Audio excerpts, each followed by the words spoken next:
તહેવારોમાં આવી મીઠાઈ ઘરે જો બની જાય ને તો બધાને મજા આવી જાય, એકદમ સોફ્ટ ટેસ્ટી હેલ્ધી છે।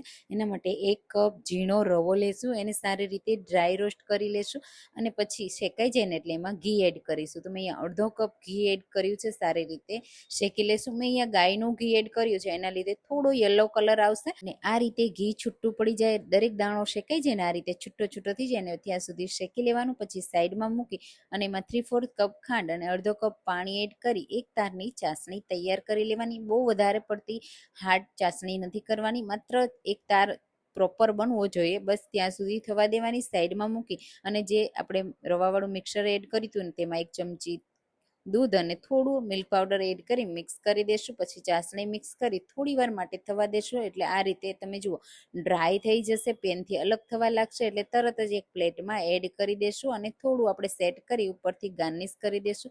થોડી વાર ઠંડુ થવા દેશું, તો મેં 10 જ મિનિટ ઠંડુ થવા દીધું છે। પછી આ રીતે કટ લગાવી ઉપરથી આ રીતે ગાર્નિશ કરી અને સર્વ કરજો, ખૂબ જ ટેસ્ટી લાગશે, તો ટ્રાય કરજો।